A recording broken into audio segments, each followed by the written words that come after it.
মাকে ভালোবাসো কেন, বাবাকে ভালোবাসো কেন? ওই মা তোমার আপন, কিন্তু ওই মায়ের থেকেও আমার আল্লাহ আরো আপন। আমার মা আমাকে খানা দেয়, আমার বাবা বস্ত্র দেয়, কিন্তু আমার বাবা আমার কণ্ঠ দেন নাই।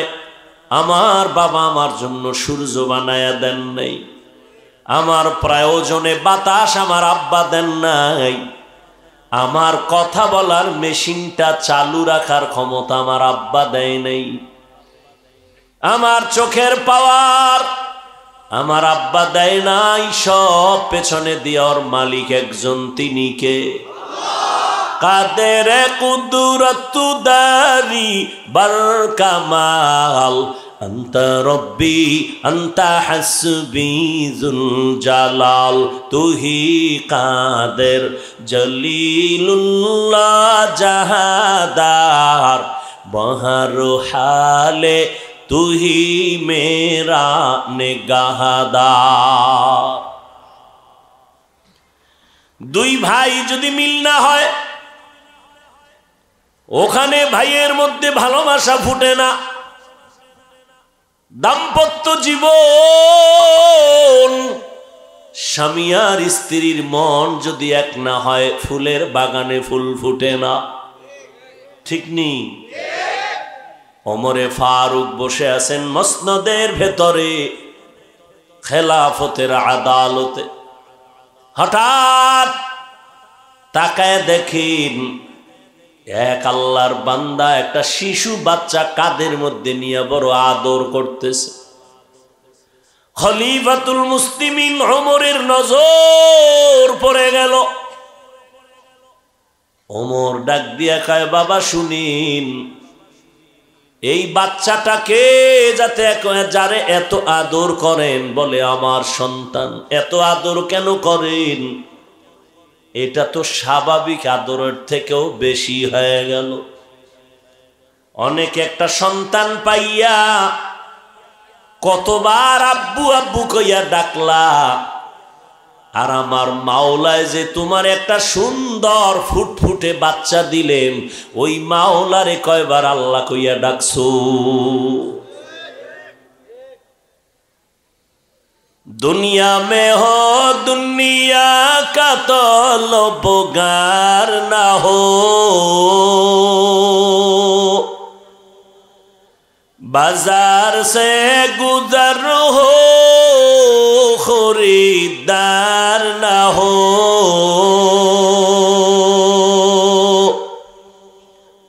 दुनिया में हो दुनिया का तलबगार ना हो, बाजार से गुजर हो खरीदार ना हो।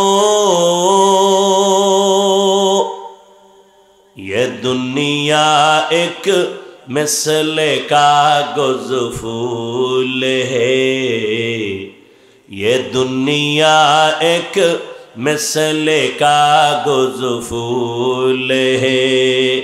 जिंदगी में बंदगी तू कर नहीं, जिंदगी में बंदगी तू कर नहीं, जिंदगी बे बंदगी शर्मिंदा है, जिंदगी बे बंदगी शर्मिंदा है। एरे अल्लाहर गोलाम ওমরে ফারুক ডেকে বলেন, বাবা সন্তানটাকে এত অস্বাভাবিক আদর কেন করেন? আল্লাহর বান্দা বলেন, খলিফাতুল মুসলিমিন, এই সন্তানটা আমি পাইতে গিয়া কত ইতিহাসের পেছনে রচিত হয়ে আছে আমার অন্তরে। দুনিয়ার মানুষ জমিনের মধ্যে সন্তান পায়, আব্বু কয়া ডাকে। আমার কাদের সন্তান জমিনের কোনো সন্তান না, এ সন্তান হলো জমিনের নিচের থেকে আমি এনেছি, মাটির নিচের, এটা আমার সন্তান। তুমি এটা কি কও? জমিনের উপরে সবাই সন্তান পায়, তুমি জমিনের ভিতরে পাইলা কেমনে? আল্লাহর বান্দা চোখের পানি ছেড়ে কান্না শুরু করলেন। পয়গম্বরের সাহাবী যায়েদ বিন আসলাম রাদিয়াল্লাহু তাআলা আনহু তার বাবা থেকে এ ঘটনার বিবরণ দিচ্ছেন। আল্লাহর বান্দাকে ওমর বলে, আপনি বলেন আপনি সন্তান মাটির নিচের থেকে কেমনে সংগ্রহ করেছেন, কিভাবে? আল্লাহর বান্দা বলেন, ও খলিফাতুল মুসলিমিন, আল্লাহ আমাকে একটা নেককারিনী বিবি দান করেছেন, কপাল আমার ধন্য। আমি যদি একটু গাফলতি করি, আমার স্ত্রীর মধ্যে আমলের বেলায় কোনো গাফলতি নাই, আমাকে পর্যন্ত সতর্ক করে, ঘুমের থেকে আগে আগে উঠে আমাকে উঠায়, ওযুর পানিটা পর্যন্ত আগায় দেয় আমার স্ত্রী। ধন্য কপাল আমার, আমাকে যে কোনো বিপদে আমাকে সান্ত্বনা দেয়, কলিজা ঠান্ডা হয়ে যায়। আল্লাহ কইছে, চেষ্টা করা তোমার কাম, ফলাফল দেওয়ার কাম আমার আল্লাহ। আমার স্ত্রী চেষ্টার মধ্যে কোনো ত্রুটি করে নাই। খলিফাতুল মুসলিমিন হযরত ওমর ঘটনা শুনতেছেন অধীর আগ্রহে। আমার স্ত্রী নেক আমলের বেলায় আমাকে উদ্বুদ্ধ করেন। রোজা আসতেছে, নফল রোজা রাখার নিয়ত না থাকলেও স্ত্রী রাখে, আমাকেও বুঝায়, উদ্বুদ্ধ করে, আমিও রাখি। নফল নামাজ না পড়লেও আমার বিবি পড়ে, আমাকে উদ্বুদ্ধ করে, আমিও পড়ি। হঠাৎ আমার ঘরে আমার স্ত্রী একা, পেটের মধ্যে সন্তান এসে গেল, কেউ পাহারা দেওয়ার নাই। হঠাৎ করে আওয়াজ, যুদ্ধ বেঁধে গেছে বেঈমানের সাথে, আর দেরি করা যাবে না, চলো যুদ্ধের ময়দানে চলো। আমি খবর পাইয়া পেরেশান হয়ে গেলাম, আমার স্ত্রী একা, অসুস্থ বাচ্চা পেটের ভেতরে, যুদ্ধের ময়দানে কেমনে যায়, এটাও আমার বড় একটা ওজর। পেরেশানির ছাপ আমার কপালে চলে আসলো। হঠাৎ আমার স্ত্রী আমার কপালের মধ্যে এই পেরেশানির ছাপ দেখে বলে, স্বামী আমার কি পেরেশানি নিয়ে ভুগতেছেন? ঘটনা যখন বললাম, আমার স্ত্রী ঠান্ডা মেজাজে হাসি মুখে আমাকে সান্ত্বনা দিয়ে কয়, আমার মাওলা আমাদের হেফাজতের মালিক, আপনি ঘরে থাকবেন, আর আমাদের মুসলিম পরিবারের ভাই বোনেরা মার খাবে যুদ্ধের ময়দান, এটা হতে পারে না। আপনি চলে যান, আমি আল্লাহর কাছে দোয়া করব, আল্লাহ আমাদের হেফাজত করবেন। আর আল্লাহ যদি হেফাজত করেন, কেউ তাদের ক্ষতি করতে পারে না। হেফাজতের মালিক কে? কাদের কুদরত দারি বার কামাল, আন্তা রব্বি আন্তা হাসবি যুল জালাল, তুহি কাদের জলিলুল্লাহ জাহাদার, বহর হালে তুহি মেরা নেগাহদার।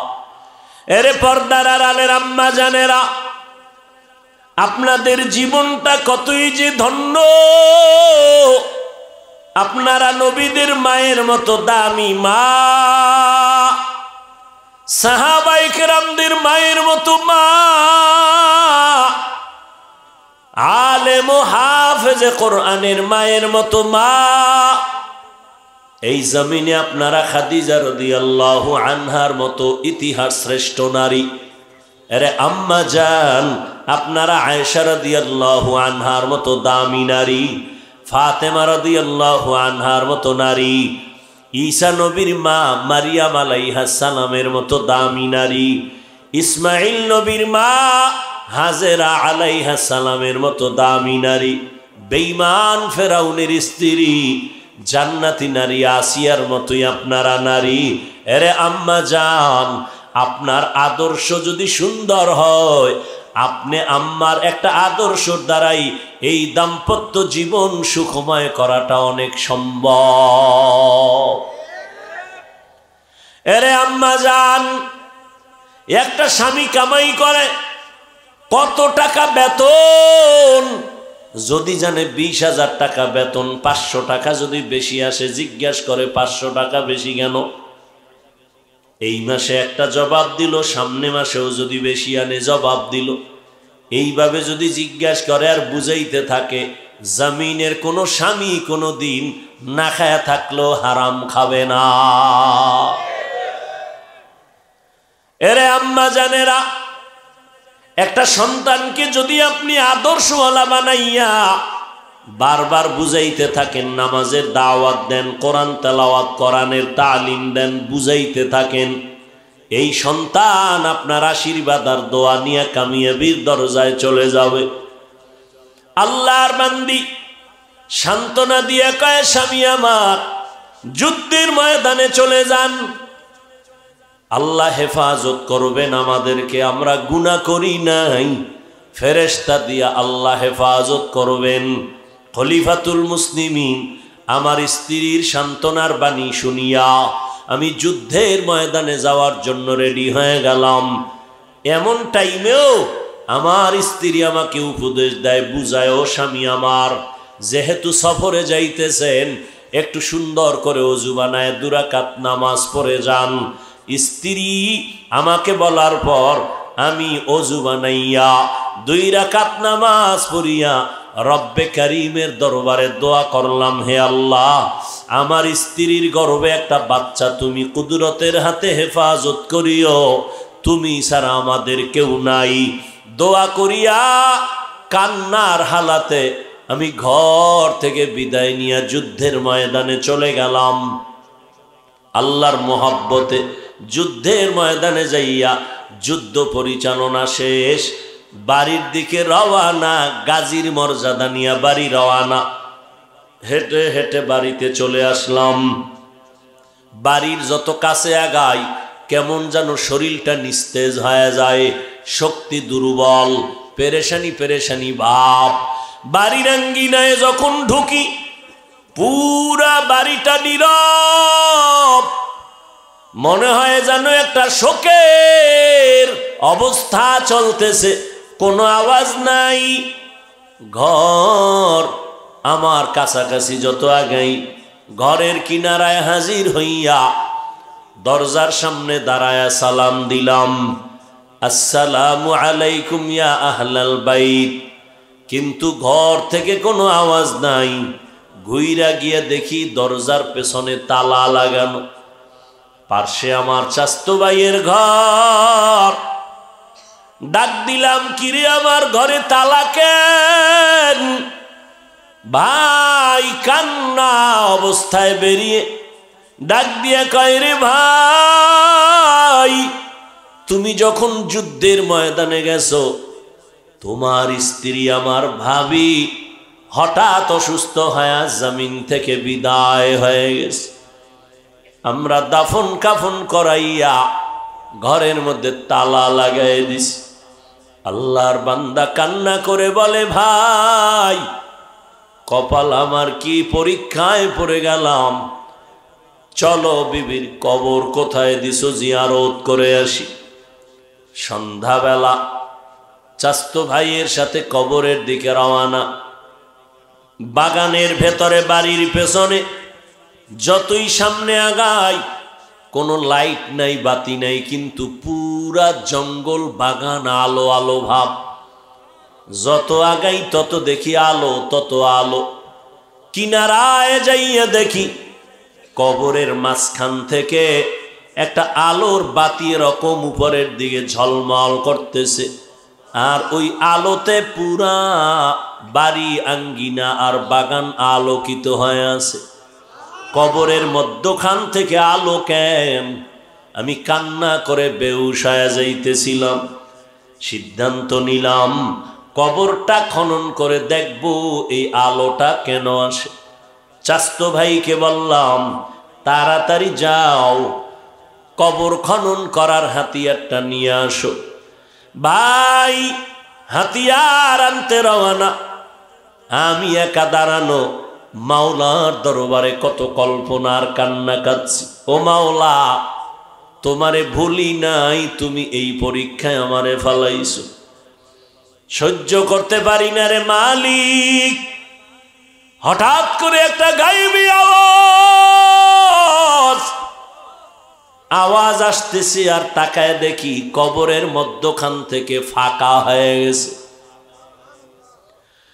আমার আর খনন করা লাগে নাই। আমি তাকাইয়া দেখি কবরের মধ্যখান পুরাটাই ফাঁকা। সাহাবী যায়েদ বিন আসলাম বর্ণনা দিতেছেন তার বাবার থেকে ঘটনা। নবীর সাহাবী আবার ওই বাবা ওমরে ফারুকের ঘটনার বিবরণ দিতেছে। আমি যখন দেখলাম কবর ফাঁকা, একটু নজর করে তাকাইয়া দেখি আমার স্ত্রীর বুকের উপরে দুধের বাচ্চাটা মায়ের বুকে খেলাধুলা করতেছে। আর একটা গায়েবী আওয়াজ, তুমি কবরে নাইমা বাচ্চাটা কোলে নাও, এটা তোমার সেই মোহব্বতের বাচ্চা। তুমি যুদ্ধের ময়দানে যাওয়ার বেলায় দোয়া করেছো, আল্লাহ আমার বিবির গর্ভের বাচ্চা হেফাজত করিও।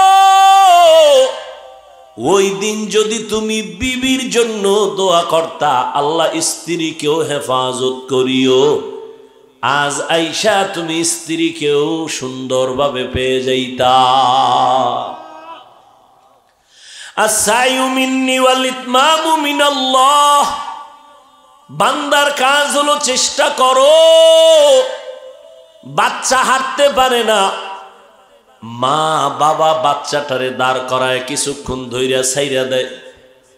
এইবার পিছনে যায়, কয় হাত এভাবে করে, কয় আসো আসো, 2 কদম দিয়ে হাঁটো হাঁটো আসো। বাচ্চা 1 কদম দেয়, কাই তুইয়া ফুইরা যায়, ধাম কইরা মায়ে গিয়া আবার হাত ধইরা ফালায়। আল্লাহ কয়, বান্দা আমি জানি তুমি চূড়ান্ত সফলতায় যেতে পারবা না, তুমি দুর্বল, কিন্তু আমি দেখব তোমার চেষ্টা আছে কিনা। কান্নাকাটি আসেনি, ভিতরে কলবের মধ্যে জ্বালা যন্ত্রণা আসেনি, তোমার ভেতরে তামান্না, তুমি একটু কান্না আসে না, চেষ্টা করো কিনা কান্নার। তুমি জিব্বা নাড়ায় বলনি, মালিক তোমার পরিচয় দাও, তোমার দেওয়া নিয়ামত খাইলাম, সূর্যের আলো, চাঁদের আলো, পানি, বাতাস, মাছ, ফলাফল, ফসল, কিন্তু তোমারে এখনো পর্যন্ত চিনলাম না। তোমার খাওয়া খাইয়া শক্তির বাড়াই করি, কোনদিন একদিন তোমার কদমে সেজদায় লুটাইয়া পড়লাম না, কোনদিন মন খুইলা মোনাজাত করতে পারি নাই। ও আল্লাহর বান্দারা, আল্লাহ বলে চেষ্টা করো। কয়দিন চেষ্টা করেছো রে বাবা? দুনিয়া পাওয়ার জন্য তো চেষ্টা কম করো নাই। টাকা লাগবে, এখন তোমাকে কক্সবাজার থেকে টেলিফোন করলে তুমি দৌড়ায় গেছো। ঢাকা যাওয়া লাগবে, তুমি দৌড়ায় গেছো। অসুস্থ রুগীরে রাইখাও চলে গেছো, টাকা লাগবে। আমার মাওলারে পাওয়ার জন্য কত কষ্ট করেছো, দিন নাই রাত নাই, দুনিয়ার জন্য চেষ্টা কম করো নাই। আমার মাওলাকে পাওয়ার জন্য কয়দিন আলেমের কাছে দৌড়াইছো, মা বাবার কাছে গিয়া দোয়া চাইছো। মা দোয়া করিও, সবাই মোনাজাতে কাঁদে, আমার চোখে পানি নেই কেন?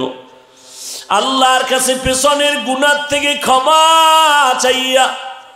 আল্লাহ কয় বান্দা পাহাড় পরিমাণও যদি গুনাহ করো তওবার দরজায় ফিরে আসো, নিজের বিনয়ী বানাইয়া ছোট বানাইয়া জবান দিয়ে আমার গোপনে মাওলাকে ডাকো আর বলো দয়ার মালিক এই ময়দানে আমার মতো গুনাহগার কেউ নাই, গুনার কারণে আমার হাত না পাক, চোখ না পাক, জিহ্বা না পাক। ও আল্লাহ তোমার রাস্তায় আমি আসতে পারি না, পারলে টুপি মাথায় দিব কিন্তু পারি না, আমি টুপি খুলি না। আর কত বান্দা টুপি মাথায় দিতেই চায় না। আল্লাহরে যদি নিজের দুর্বলতার কথা বলো, আল্লাহ টুপিটা মাথায় দিতে পারলাম না, নবীর আদর্শে দাঁড়িয়ে রাখতে পারলাম না, নামাজ পড়তে পারলাম না, শয়তানের ধোকায় পড়ে গেছি, আজ থেকে তওবা করলাম, জীবনে আর নামাজ ছাড়ব না, আর দাড়ি কাটবো না, মা বাবাকে কষ্ট দিব না, উলামায়ে কেরামের বিরোধিতায় যাব না, নবীর সুন্নতের বাহিরে চলবো না, মা বাবার দোয়া নিয়া উলামায়ে কেরামের দোয়া পরামর্শ নিয়ে চলবো, আর গুনার কাছেও যাব না। আমার মতো কত যুবক স্কুলে কলেজে পড়িয়াও নামাজ ছাড়ে না, চাকরি করে নামাজ ছাড়ে না, রাস্তায় গাড়ি চালায় নামাজ ছাড়ে না, আমি কেন পারবো না? আজকে থেকে তওবা করে নিলাম, মরিয়া গেলে যাব, হায়াতের মালিক আল্লাহ, ইজ্জতের মালিক আল্লাহ, রিজিকের মালিক আল্লাহ। ও আল্লাহর বান্দারা, আল্লাহর মোহাব্বত যদি অন্তরে জমা হয়, ওই জাহান্নামের আগুন সহ্য করা যাবে না, ওই কবরের মাটির চাপ সহ্য করা যাবে না। দুনিয়াতে তুমি ঘুমাইতে যখন যাও মশারি ছাড়া ঘুমাইতে পারো না, মশা ফ্যানের বাতাস চালায়া ঘুমাও। আর গুনাহগার, আল্লাহ হেদায়েত দান করুন।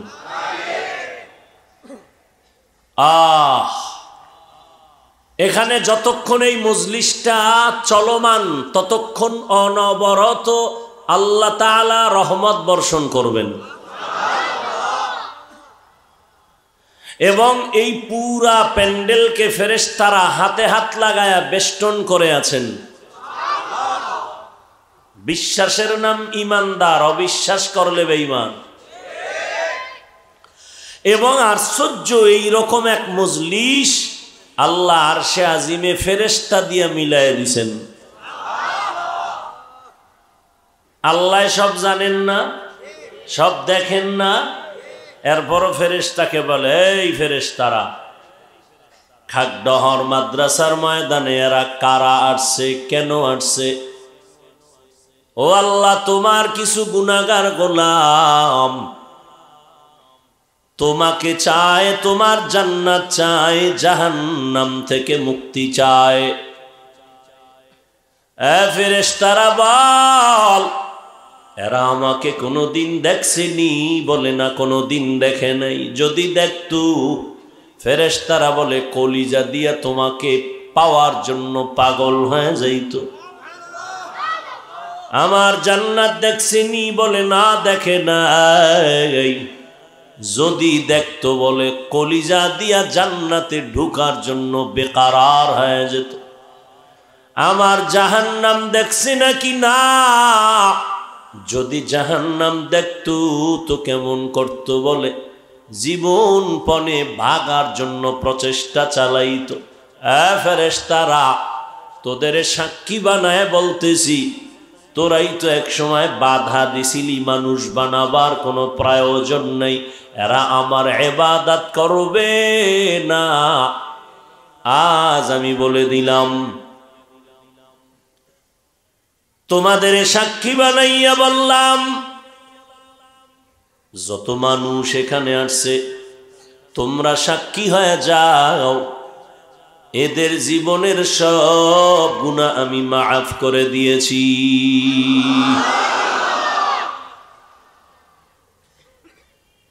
এত বরকতের মজলিস, তাই এমন একটা মজলিস, দোয়া করতে দেরি, কবুল হতে দেরি না। কারণ আমার আমিন কবুল হওয়ার গ্যারান্টি নাই। ময়দানের ভেতরে আপনাদের বহু আল্লাহর গোলাম এখানে আছেন যাদের আমিন বলবে ফেরত যাবে না। আল্লাহ এ মাহফিল পুরা অঞ্চলের জন্য হেদায়াতের ওসিলা বানায় দেন। মাহফিলের বরকতে পুরা অঞ্চলের সমস্ত কবরওয়ালাদের জান্নাত দান করেন। আমাদের হায়াতে আল্লাহ বরকত দান করেন। সবাইকে মিলেমিশে সুশৃঙ্খল জীবন যাপনের তৌফিক দান করেন। গতকাল এবং আজ দেশের শীর্ষস্থানীয় হযরত উলামায়ে কেরাম কোরআন সুন্নাহ ভিত্তিক দিক নির্দেশনামূলক আলোচনা রেখেছেন, আপনারা শুনেছেন। আল্লাহ উলামায়ে আহলে হকদের আলোচনাগুলো আমাদের আমল করার তৌফিক দান করেন। উলামায়ে হযরতদের ইজ্জতের হেফাজত আল্লাহ করেন। আমার দেশে যারা উলামায়ে কেরামের ইজ্জতকে ছোট করার ষড়যন্ত্রে মিডিয়ার মাধ্যমে, ফেসবুকে লেখার মাধ্যমে চক্রান্ত করে, আল্লাহ ওদের হেদায়াত দান করেন। আল্লাহ পাকের ইলমে যদি হেদায়াত না থাকে ওদেরকে আল্লাহ পাক কুদরতের হাতে দমন করে দেন।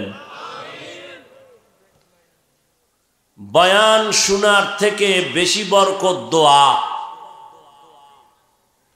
কিন্তু আমরা বয়ান শোনার খুব আবেগ নিয়ে বসি, দোয়ায় শরীক হতে চাই না। দীর্ঘদিন ধরে এই প্রোগ্রামের প্রচারণা, অনেকেই পাক্কা নিয়ত করেছিলেন আসবেন, জরুরি কারণে আসতে পারেননি। এদের কারণটা আসলেই যদি জরুরি হয় তো না আসলেও আসার সওয়াব পেয়ে যাবেন।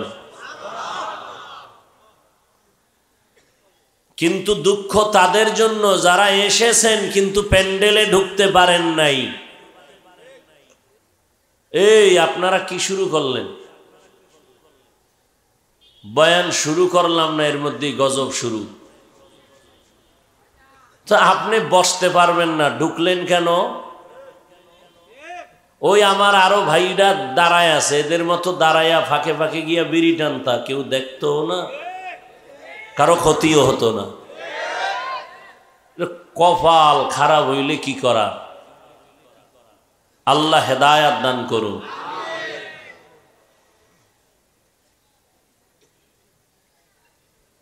কিয়ামত খুব দ্রুত গতিতে, বিদ্যুতের চেয়েও গতিবেগে আগায় আসতেছে কিয়ামত, আমাদের অপরাধের কারণে। দেখেন না আজকে ভূমিকম্প হয়েছিল,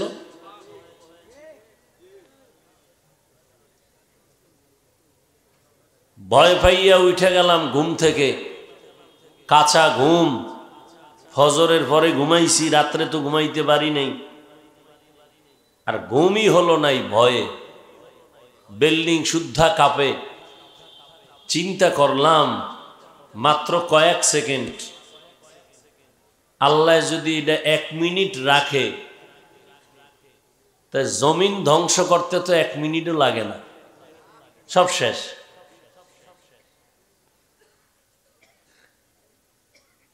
কিসের বাহাদুরি করি?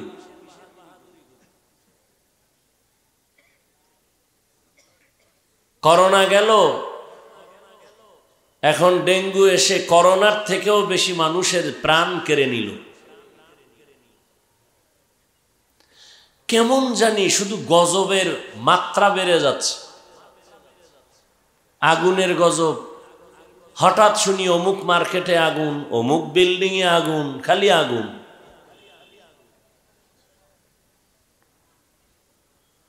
এরপর আমরা সোজা হই না। ওই যে বললাম যারা ওয়াজের প্যান্ডেলে ঢুকেন নাই এরা কোথায়?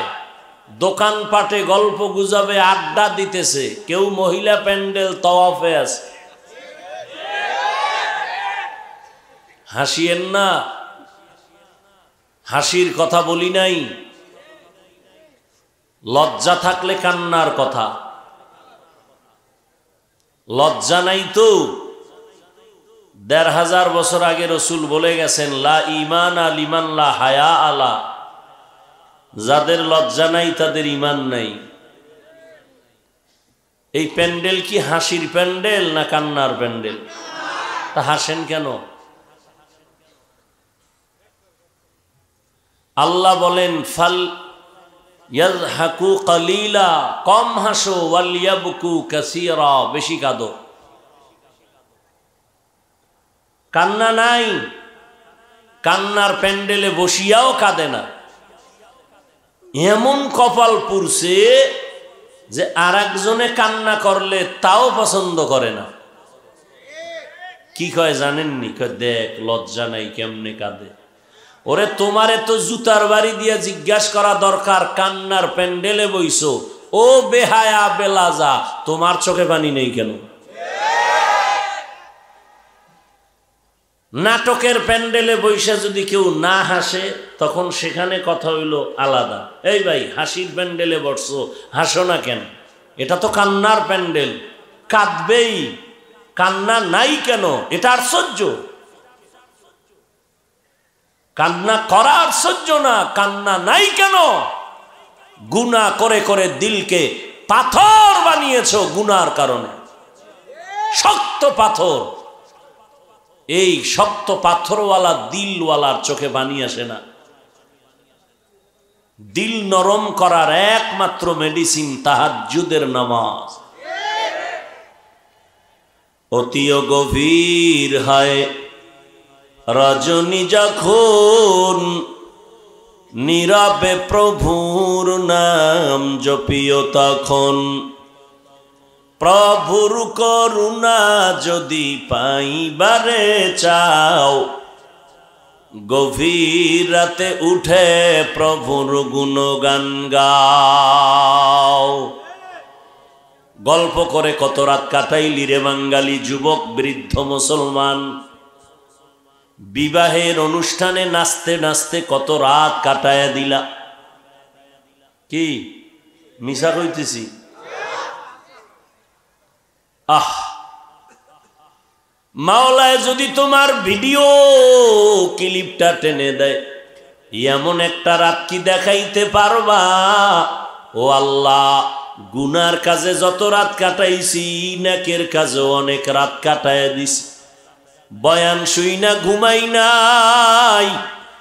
ঘরে আসার পর সুন্দর করে অজু বানাইয়া তাহাজ্জুদের মুসাল্লায় দাঁড়ায় গেছি। ফজরের আজান হয়েছে, নামাজ পড়িয়া তারপরে সূরা ইয়াসিন তেলাওয়াত করে ঘুমিয়েছি। আপনাদেরও দিন যায় রাত যায়, আমগো দিন যায় রাত যায়। ফলাফলের বেলায় কে কতটুকু আগানো একটু চিন্তা করেন না। আল্লাহ কোনো পশুকে চিন্তা করার মেধা দেন নাই, মানুষকে দিয়েছেন। একটু চিন্তা করা দরকার। সময়ের অনেক দাম। সময়কে যারা কাজে লাগিয়েছে তারা মরিয়া অমর হয়ে আছে। ইতিহাসের পৃষ্ঠা তাদেরকে বারবার স্মরণ করায়।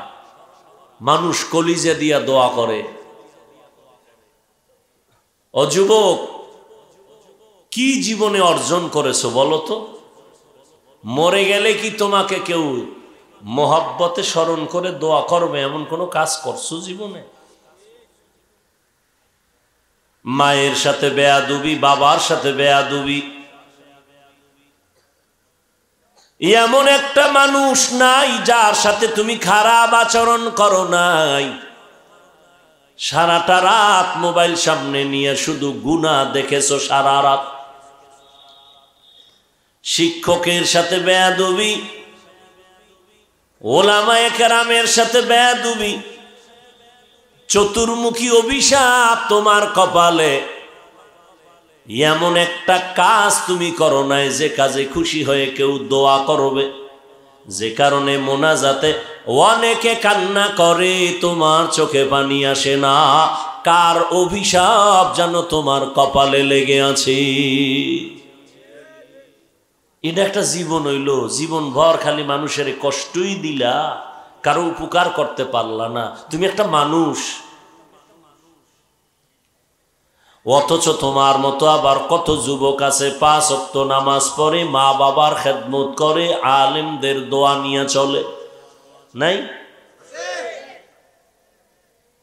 তোমার মতোই যুবক, তোমার লাইনেই পড়ে, জীবনে মাদ্রাসায় পড়ে নাই। এতবার বলার পরেও কি আপনাদের কানে ঢুকে নাই? আমি বয়ান ছেড়ে দিব? হ্যাঁ, কি মনে হয় আমি মোমেন শাহী না আসলে আমার না খাইয়ে মরা লাগবে? বয়ান নাই দেশে, কষ্ট কইরা চলাফেরা করি। সে জোহরের নামাজ পড়ে বয়ান করলাম নেত্রকোনা, মাগরিবের নামাজ পড়ে বয়ান করলাম গাজীপুর, ঢাকা।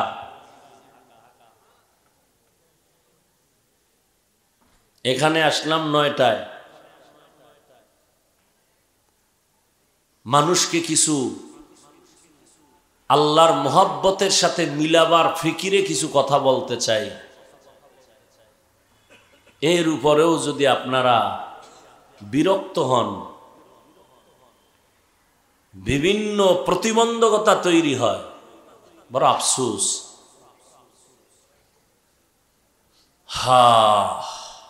আল্লাহ আপনি কুদরতের দ্বারা আমাদেরকে হেদায়াত দান করেন।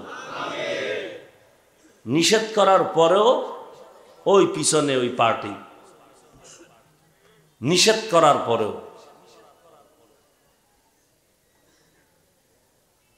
আশ্চর্য বিষয়, আমরা এমন মুরব্বীর থাপ্পড় আর লাথি খাইয়া দোয়া নিয়া এই স্টেজে বসছি, যারা বয়ান করার সময় মানুষ গলা কাটা মুরগির মতো ময়দানে চিল্লাইতো।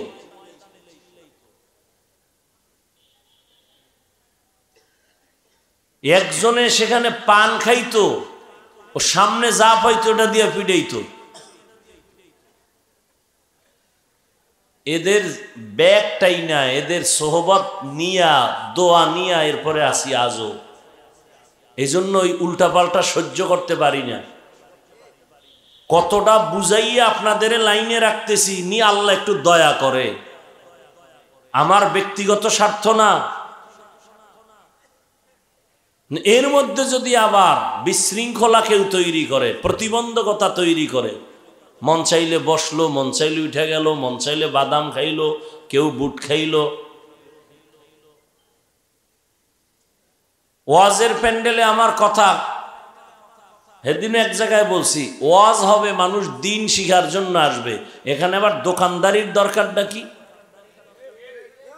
মানুষ কেনাকাটার জন্য মার্কেটে যায় না কি? আপনাদের বাড়ির আশেপাশে মার্কেট নাই? ওয়াজে এসে কিসের বেচা কিনা? তো ওয়াজের মাকসাদ কি? সেখানে মহিলা, সেখানে যুবতী, যুবক, পুরুষ সব একসাথে আড্ডা দিতেছে। কবিরা গুনার এক মেলা হচ্ছে ওখানে, আর এখানে হচ্ছে এক ওয়াজের প্যান্ডেল। কে নিবে এর দায়ভার? এর দায়ভার কে নিবে? কে বলবে এই কথা?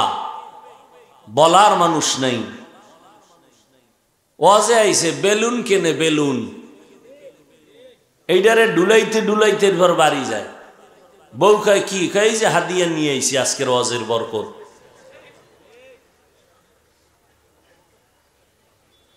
আহ, এ জীবনে না করিলাম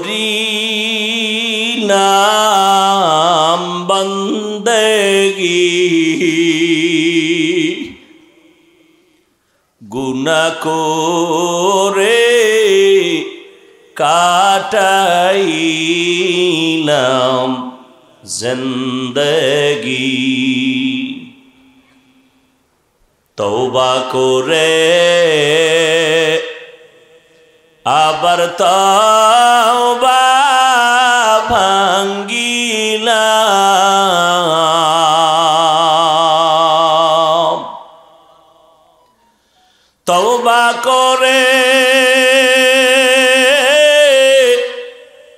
আবার তওবা ভাঙ্গিলাম,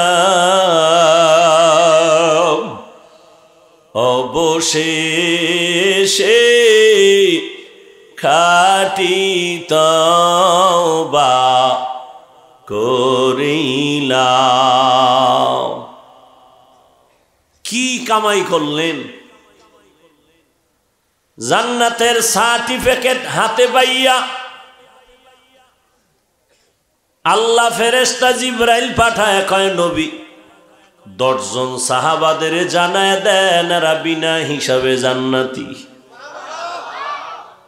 জান্নাতের সার্টিফিকেট পাইয়া আবু বকর সারা রাত নামাজে দাঁড়ায় কান্না করে। মায়ার নবী হুজরাত থেকে তাকাইয়া শুনে কান্নার আওয়াজ। নবী বের হয়ে গেলেন, এই নামাজে মসজিদের দীর্ঘ রাতে কে কান্না করে? নবী দেখেন আবু বকর নামাজে দাঁড়ায় দাঁড়ায় গভীর রাতে কান্না করে। আল্লাহর নবী বলেন, ও আবু বকর আপনি নামাজে কেন কাঁদলেন? আবু বকর বলে, আমি মাওলার দরবারে কেমনে উলঙ্গ দাঁড়াবো? মালিকের দরবার বড় কঠিন,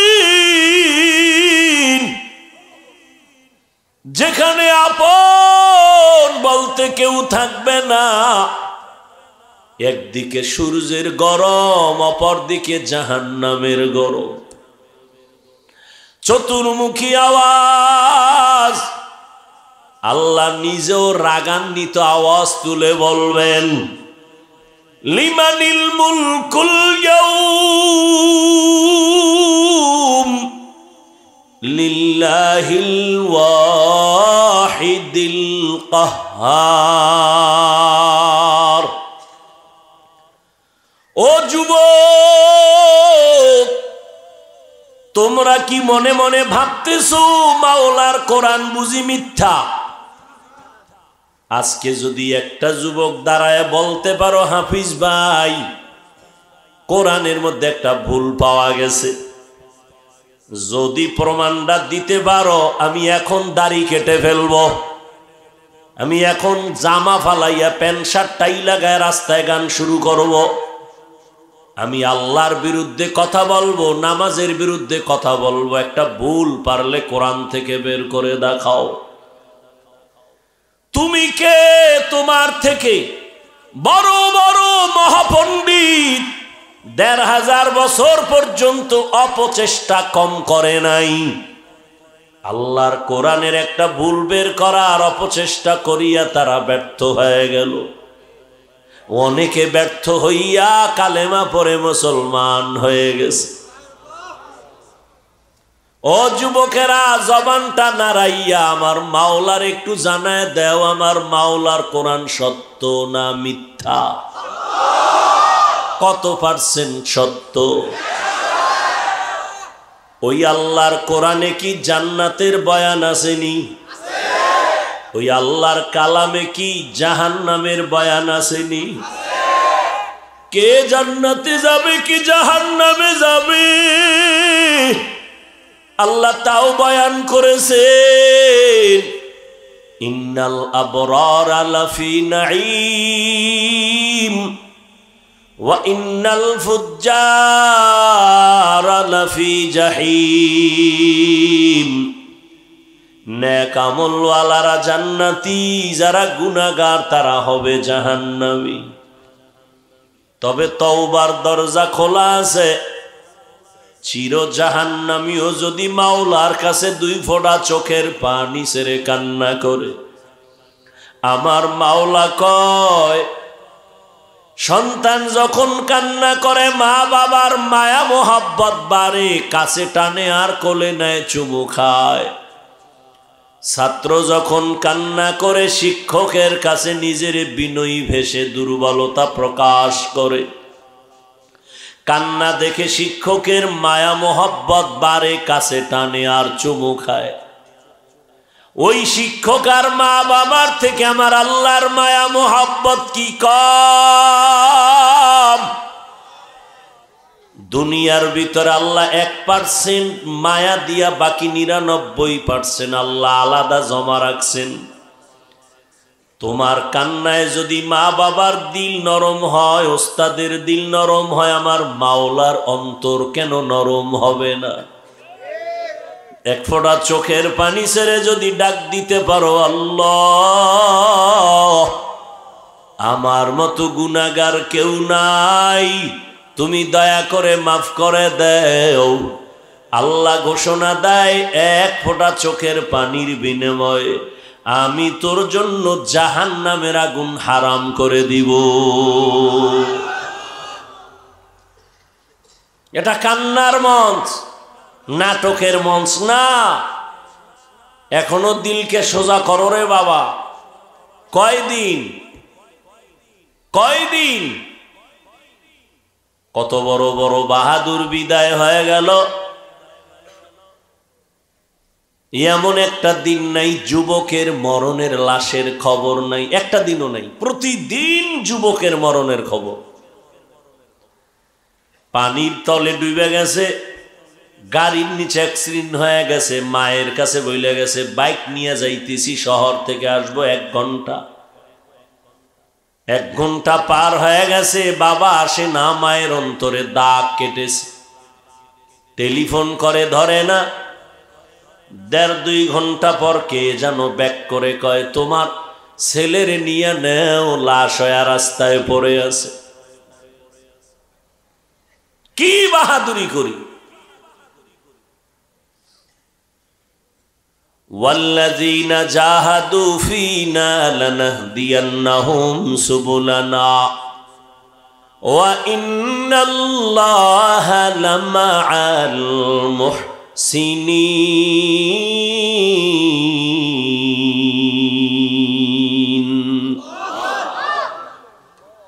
আল্লাহ বলেন, যারা চেষ্টা করে আমাকে পাওয়ার জন্য, আমি আল্লাহ তাদের জন্য বহু রাস্তা খুলে দেই যাতে করে আমাকে পেয়ে যায়। ওয়া ইন্নাল্লাহা লামাআল মুহসিনিন। আমি আল্লাহ সব সময় যারা মুহসিন তাদের সাথেই থাকি। ছোট একটা হাদিস পড়েছি, নবী বলেন, মান তাওয়াযা লিল্লাহ রাফাআহুল্লাহ। যারা আল্লাহর জন্য নিজের বিনয়ী করে, ছোট বানায়, আল্লাহ তাদের মর্যাদা বড় বানায় দেয়। কষ্ট হইতেছে তো? আমিও বেশি টাইম আপনাদের অন্তত আজকের জন্য নিব না, কারণ শুরুর থেকেই মনটা খারাপ করে দিয়েছে অনেকে। এই জন্য আমি খুবই সংক্ষেপে তর্জমাটা শেষ করলাম। এবার আর 10 মিনিট শুধু ব্যাখ্যা করে দোয়ার দিকে আগায় যাব। কারণ এত বছর এখানে আসি, এই বছর দেখলাম কিছু চালাক মানুষ স্টেজের প্যান্ডেলে বসা। চালাক ভালো, অতি চালাক ভালো না। অতি চালাকের আর এক নাম বেয়াদব। লিকুল্লি শাইইন জিনাতুন ফিল ওয়ারা ওয়াজিনাতুল মারই তামামিল আদাবি। আজ খোদা খাহি মে তৌফিক আদব বেআদব মাহরুম গাশত আজ ফজলে রব। এমনি তো আইতাম না। কাসিমি শাহ হুজুর দামাত বারাকাতুহুমের কারণে কিছু কিছু প্রোগ্রাম আগের তুলনায় বাড়ায় দিছি। কারণ এই সমস্ত অঞ্চলে আসলে মানুষের মনও বুঝি না, বয়ানও বুঝি না। সারাক্ষণ চিল্লানের পরেও কয় মন মতো অজয় নাই। তাই জন্য নতুন কোরআন লাগবে না কি লাগবে আল্লাহই ভালো জানে।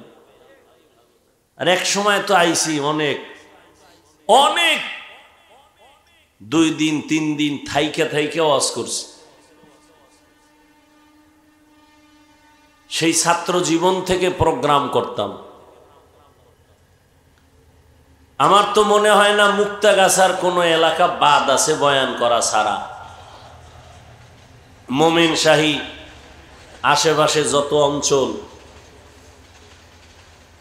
মোটামুটি জামালপুর, শেরপুর বাদ আর নাই। যতটুকু সম্ভব মানুষের দোয়া নেওয়ার চেষ্টা করেছি, বেয়াদবি করি নেই। আল্লাহ, মানুষের জীবনের সফলতার মূল চাবি আদব। যার মধ্যে আদব নাই, ও যত বড় শিক্ষিত হোক ওর কোনো মূল্য নাই, কারো কাছেই দাম নাই। জীবনের আদব বলা চরিত্র বড় মহামূল্যবান সম্পদ। আল্লাহ বলেন, তোমরা চেষ্টা যদি করো আমাকে পাওয়ার জন্য, আমি অনেক রাস্তা খুলে দিব। আল্লাহর কাছে তওবা করো, তবে সবার কপালে তওবা নসিব হবে না। এই জমিনে আবু জাহালের মতো শক্ত অন্তরওয়ালা কিছু মানুষ বয়ান শুনিয়াও দিল নরম হবে না। আর একদল ওমরের মেজাজওয়ালা মানুষ, ইয়াদের অন্তরে হঠাৎ আল্লাহর ভয় আসবে, কবরের আযাবের কথা আসবে, তওবা করবে, কান্না করবে, আল্লাহ গুনাহ তো করেছি আর করব না, নামাজ ছাড়া তো জীবন কম কাটাই না, আর নামাজ ছাড়বো না, আয় আল্লাহ মাফ করে দাও। আমার আল্লাহ তওবাকারীর তওবা এমন ভাবে কবুল করে নিবেন, বান্দা মনে হয় যেন জীবনে একটা গুনাহ করে নাই। আল্লাহর কাছে তওবার যদি নিয়ত হয়, খাঁটি অন্তর যদি তৈরি হয়, মুনাফিকি না থাকে, খাঁটি তওবার নিয়তে দুটো হাত আমার আল্লাহকে দেখাইয়া দাও। আয় আল্লাহ, হাতগুলো কবুল করে নেন, তওবা কবুল করে নেন, তওবার উপরে মজবুত হইয়া চলার মতো তৌফিক দান করেন, আমিন। আলহামদুলিল্লাহি রাব্বিল আলামিন, ওয়াসসালাতু ওয়াসসালামু আলা সাইয়্যিদিল আমবিয়াই ওয়াল মুরসালিন ওয়া আলা আলিহি ওয়া আসহাবিহি আজমাইন। ইয়া আরহামার রাহিমিন, ইয়া আরহামার রাহিমিন, ইয়া আরহামার রাহিমিন। রব্বিরহামহুমা কামা রব্বায়ানি। আমাদের জীবনের সবার গুনাহগুলো মাফ করে দেন আল্লাহ। আয় আল্লাহ, মাহফিল কবুল করে নেন, আয় আল্লাহ জামিয়া কবুল করে নেন, আয় আল্লাহ যারা কষ্ট করে আসছেন সবাইকে কবুল করে নেন, আয় আল্লাহ নিরাপদে গন্তব্যে পৌঁছার তৌফিক দান করেন। ঘরে ঘরে সুন্নতের বাতি জ্বালায়া দেন, নবীজির মোহাব্বতে আমাদের দিলের নেক আশা পুরায়া দেন।